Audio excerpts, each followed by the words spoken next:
what is the burning question that you would like to get answered that you feel would sort of probably help you the most in terms of your health and fitness right now, Mackenzie? About 2 years ago, when I started my fitness journey, I didn't know what I was doing. I wasn't focused on form. Now it's changed, but in that process, I have 2 injuries. One top level health and fitness based question that you could do with getting answered that you feel would give you a better route forward right now. What is that question? I have a question about leg workout because I've been newbie. I've been working out for two years.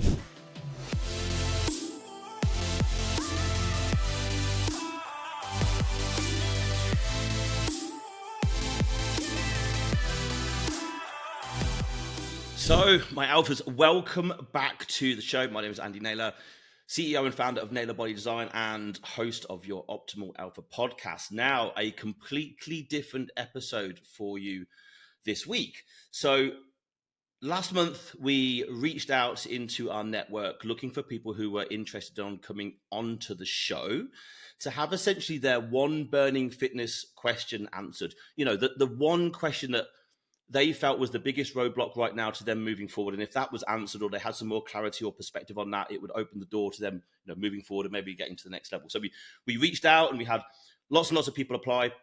And so I sat one Friday and had many people come on to the show, and we recorded all of those. And they all got to ask their question, and I tried to help my very best to give perspective and thought and logic and process of how I would go around solving that. And we had some great conversations, and I hopefully think they were valuable to all the people that came on. So thank you to everybody that applied, and thank you to everybody that came on. And so what we're going to do then is, of course, put some of those conversations out so that other people can listen to how we might logically solve some of those problems. And this is now something that we are going to be doing on a regular basis. It's actually going to be called Free Coaching Friday because the actual conversations that I had were on a Friday. So we're going to call it Free Coaching Friday. If this is something, once you've listened to this, that you would be interested in doing, which is essentially coming on the show with me, getting an opportunity to ask your one burning question and seeing if I can possibly help, there will be a link in the show notes where you can simply just fill out a very small application, a very small form, giving us your details and what your burning question might be. And what we will do is reach back out to you and let you know if you've been successful and what the next date for the recordings will be. And of course, it will be a Friday. And then, of course, if you can make it, we'll get you booked in. Very, very exciting. So we've picked two from our last round of this. Mackenzie's going to be the first one. So Mackenzie's come on and she gets to ask her question. And then we've got Latisha. And interesting, the reason we've picked these two, they're actually quite close together in terms of some of the thought processes. So they seem to sort of fit quite well together. So that's the reason that we've sort of brought these two. So thank you to both of you. Mackenzie, I hope that the information I gave you helped, and Latisha, same. So let's now pass over to those. I hope you enjoy listening to these and get some benefit yourself. And of course, if you want to be involved in the next Free Coaching Friday, essentially come onto the show with me, get to ask your one burning question, go to the show notes, go and find the link, click a few short questions, apply, and we will reach back out to you. Mackenzie, how are you doing today? I'm great. How are you? I'm very well, thank you very much. I'm guessing it's still morning for you, right? Yep, it's 7. Oh, well, whereabouts are you? I'm in Oregon. Oh, fair enough. Okay, so you're fair distance. So, okay, gotcha. Yeah. So welcome to the show, and thank you very much for putting in your questions. I've got the information that you sent here in front of me, but rather than me tell everybody what the question is, what is the burning question that you would like to get answered that you feel would sort of probably help you the most in terms of your health and fitness right now, Mackenzie?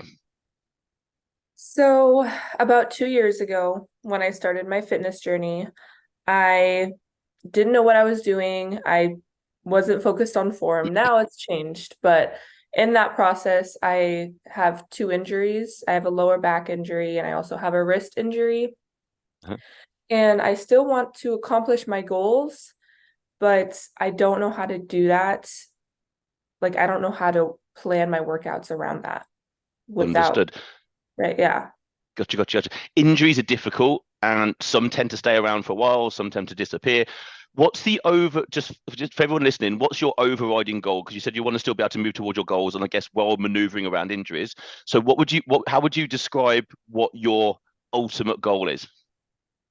Ultimate goal is I want to be on stage in a bodybuilding comp by next year. Gotcha. How long have you been training? 2 years. Gotcha. Cool. Okay.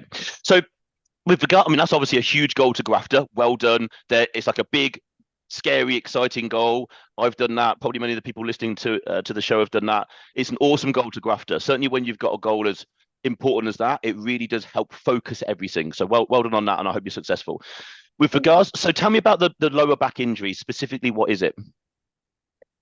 I think it's just a pulled muscle that just keeps getting irritated because I thought it was a herniated disc. Yep. I went to the PT, I went to a chiropractor. That's not what it is. I injured myself by deadlifting because I was trying to be a power lifter before I was bodybuilding. And yeah, so it radiates into my hip. I don't know exactly what it is. So first of all, if it's a herniated disc, and I can only say this from experience because I have one, you would probably most definitely know. So I herniated my disc maybe 7 years ago, and it probably was the most painful thing I've ever done to myself. I'm sure there's different levels of that. I think I couldn't walk for 3 weeks. So I'm probably sounds good that it's probably not that. But when you're getting, and this is an area that I certainly don't want to encroach on in terms of physios, chiropractors, professional people like that. I would always recommend you go get hands-on work where they can kind of move you around and say, is this hurting? Is that hurting? And you always seek that, which you've done, right? Always seek that professional help. Backs are not straightforward. And at the moment anything is radiating off, certainly if you start to get anything radiating down a leg, then obviously that begins to become something like sciatica, which quite often means that sciatic nerve either is getting really annoyed in the spinal column, hence a slipped, bulging, or herniated disc, most likely, or sciatic nerves then either go, I think it's over, through, or under the piriformis, which is sort of part of the sort of glute area. And again, I think that's a genetic thing. And again, if there's a tightness possibly in the piriformis or something going on there, that can then radiate off. So there could be two things there. I couldn't possibly tell you which one it is. What I can tell you, are there any particular movements, exercises you do that hurt and you just don't do them? Are there any of those at the moment? Probably squats, any type of squat. So split squats, goblet squats, and it doesn't hurt in the moment. It's usually like the day after it'll flare up again. And so I don't know what's hurting it, but then I kind of kept my eye out what I was doing. And do you do any sort of like bent over movements, like a bent over row, a T-bar? Do you do anything like that or no? Yeah, I do dumbbell rows, single dumbbell rows, and that are you leaning on something when you do that? Yeah. Perfect. Okay, so that's so okay, just to try and get you some quick idea with regards to the back, whatever it might be. So the problem is I don't know what it is, so I've got to be very careful. But most of the time, one of the things to try and do is just reduce lower back loading. Okay, so anywhere where, if you imagine that's us, right? So there's your head, there's your glutes, and we would bend in the middle. So if you imagine if you stood like this and bent over and just stayed there, a lot of the pressure would sit in the low back. So if you think of a bent over barbell row, for anyone with a lower back problem, it's really not a smart thing to do, because we're one, moving a weight, and two, we're in it's sort of it's the same position as if we leant over if we're brushing our teeth and leant over a basin. It's that sort of position, which is actually really bad for our low back. So what I would do, first of all, if you're noticing that any kind of squat is giving you back pain, sack them all off. None of them need to be done. And again, I herniated my disc 7 years ago. I haven't squatted or technically properly deadlifted or ever since, and my legs have grown way better afterwards. So I would focus on anything where you don't, focus on leg movements, particularly where you don't get pain. Hack squat, leg press, different variations of those machines where you're sat in something, moving something, because they're probably going to be a lot easier to grow legs and be safe until you maybe get a complete handle on what's going on in your back. because it could now just be a little niggle. If you don't let it give it time to rest, it could become an injury that just goes round and round in circles. And I can tell you from way too much experience that that's insanely annoying. And the best advice I would give is if something hurts, you don't do it. Nothing is a must-do exercise. So that's probably always get rid of the potential problem first. Keep seeing chiropractors, physios, because they're there for a reason. We as a team always refer back to those people who are near someone so they can get, definitive help and hands-on treatment. So yeah, with regards to that, I would certainly just remove leg work that hurts. Do you do any kind of stiff leg deadlift, RDL, anything like that still? Yeah, I do regular conventional deadlifts, and then I also do RDLs. It doesn't seem to hurt it as much. I just can't go heavy. Yep. So I mean, great. First of all, if you can do both, great. The one thing, again, depending on what the actual injury is, I can only talk from me having the injury I had. Once I had that injury, I knew that then there was a weakness in my back. Could be the same for you. So what I decided to do was when I could walk again, and after I got back to the gym, I decided I'm just going to strengthen everything on my posterior chain, all around my glutes and across my back and hamstrings and everything. So in other words, I need to put as much muscular strength back there to get to so that takes the effort of the things I'm doing and not my spine. Now that it may be similar for you, but what I'm saying here is something you need to probably ask someone who knows what your injury is before you do this. But an RDL performed extremely well is always going to be something that strengthens just the right sort of area in someone's low back that, if done well, shouldn't really put a lot of loading in the back. It's kind of a little bit like, if you get a 45-degree hyperextension, that you would just do that in. Okay, so that's really good for just loading glutes and hamstrings. And generally, if people don't come up and actually hyperextend, which we shouldn't be doing, it really kind of leaves the back alone. But again, you might find you do that, and if maybe it is your piriformis that's tight, you're definitely going to know about it. But I would certainly try and keep the RDL was probably safer.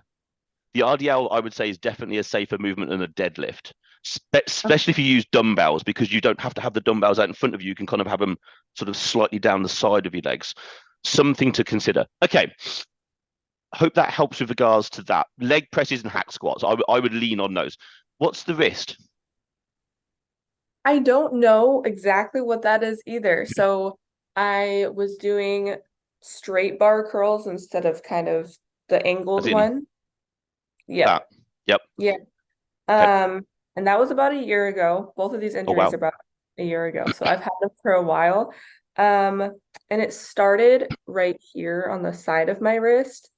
And then over time, it kind of went into the middle of my wrist. Yeah. And the doctors kind of just said it was an overuse injury. But I can't do push-ups. I can't do anything that will put pressure here. My first question was going to be, can you put your hands on the floor and do a push-up? And you're going to be like, no, that hurts too much, right? Okay. Yeah. So again, do you know, I've had this off and on for a while in this wrist. One, again, I don't know technically what that might be. It could be it could be a number of things. One, straight bar curls is something that I don't remember the last time I got someone to do a straight bar curl, because it's far better to have these two things work independently of each other when doing some sort of bicep work, in my opinion. Another thing to consider here, when you're doing back movement, do you use a lot of machinery when you do back movements, like a pull down thing like this? Do you have much machinery like that you use? Yeah, I do lat pull downs. Yeah. But so a lat pull down is on a cable though, so it moves, right? Yeah. Do you use many things where you're maybe holding on to a bar that's like just connected with metal to something, so the bar only moves where the bar only moves? Do you use many things like that? Not really. Okay. No. Okay, because that would be something to watch out for, because I've used many machines where you're sitting in a machine and it's just a handle on an arm with a weight behind you and you're just pulling it. And if you start to get really strong at those things, that's great because you get strong. But what happens is your wrist, and there will be movements maybe where your wrist is going through a slightly unnatural, like, I mean, if I was putting something that was kind of like twisting my wrist round, not only is my wrist going somewhere it doesn't like, it's also got so much tension going through it at the same point. So look out for movements where you might be pulling something, mostly where your wrist might just be going through a slightly not very happy sort of angle. And then either don't do those movements or find a way of attaching. When I say, you know what I say when I said D handle? Do you know what a D handle is? I think Like so. So it's like a little handle that's this big, but it normally just has a canvas coming off it to a hook, and you could attach it to a cable or something like that. So it's something that has a sort of canvas strap on it. You can attach those to things and pull them. So what happens is you're still pulling something, but your wrist gets to then go wherever it naturally wants to go. So in other words, this is something that I've learned probably over the last 6 years as my back's got a lot stronger. Your wrist doesn't change a lot, right? So it still has to go through, or if you think about it, our wrists take a heck of a lot of hammering when it comes to training. So over the years, you want to look after them, and elbows, because again, if you start gripping stuff really hard and pulling it, what will happen is all of this will start to become the inner and outer elbow pain. Do you do a lot of pressing work? Like if you think of a good old bench press where you've got your hands like this, do you do much of that? I was doing bench press and like military press, but then I was talking to somebody at my gym and they were like, you should not be doing that if your wrist hurts, even if it's in a neutral state and you're not bending them back here, just do dumbbells. So yeah. So again, I would say get out of using a bar because obviously it's a fixed thing. Certainly use a dumbbell, but again, the issue with that is a dumbbell is unstable. So a bar is stable, but a dumbbell is unstable. So yes, that's a good idea, but you might find that you will need to go down in weight so that you don't feel unstable in your hand. So that's a kind of interesting, you then also might find that some machinery where you can not go like this on it, but grab it like that and push. And as long as you make sure, generally always think about stacking a joint. So as long as this is above that, if you ever see someone holding onto a bar and are sort of pushing like this, think of a close grip bench press. Someone's doing this. It ends up looking that their wrist is not here, but here, which is kind of asking for trouble eventually down the line.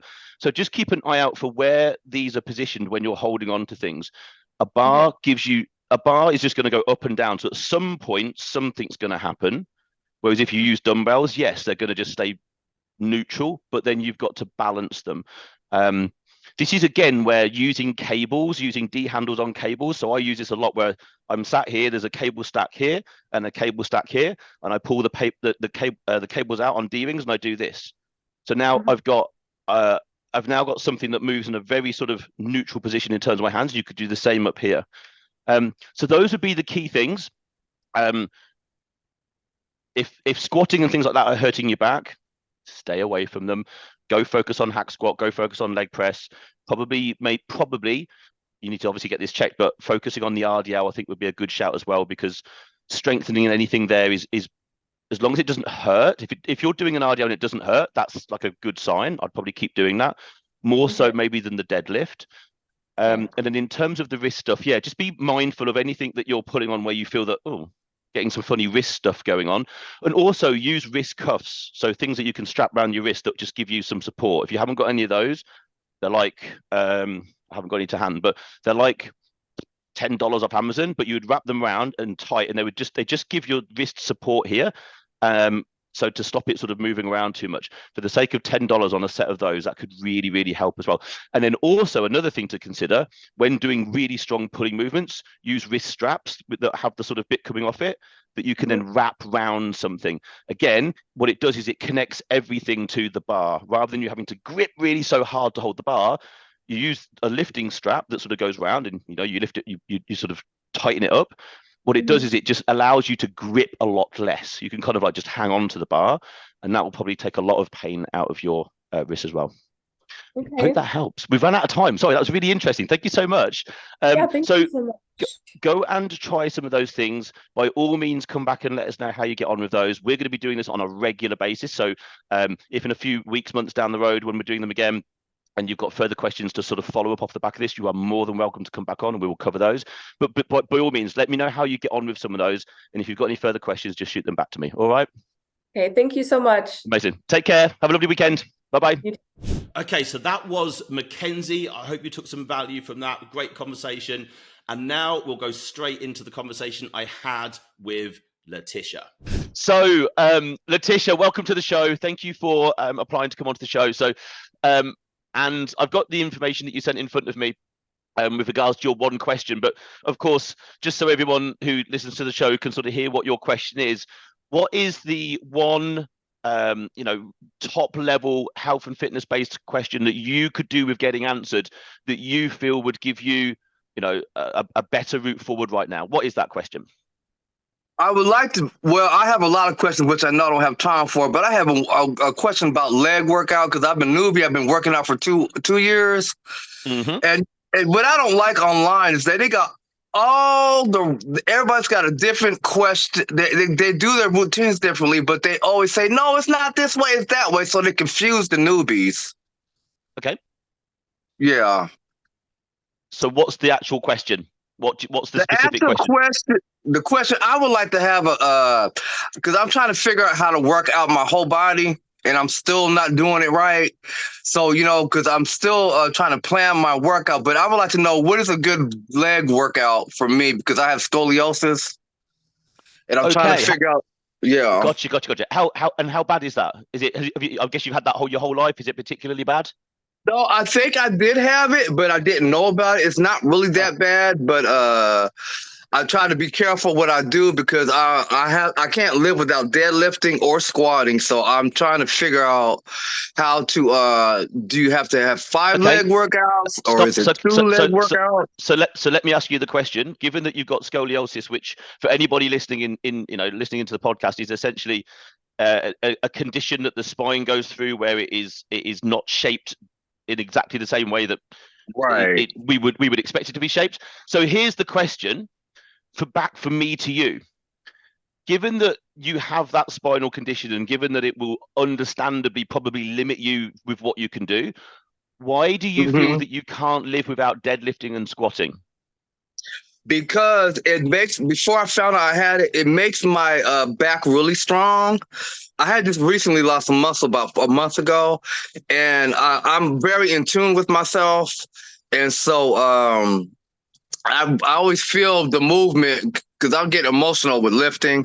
So it makes my muscles feel really well, but it really tightened and it straightened my back really strong. So I don't know if I can live without that. Yeah. Okay. No, I understand. I thought you were going to say you had an emotion, like as in you just, from all the information you'd seen online, you thought they were 2 movements that you had to do.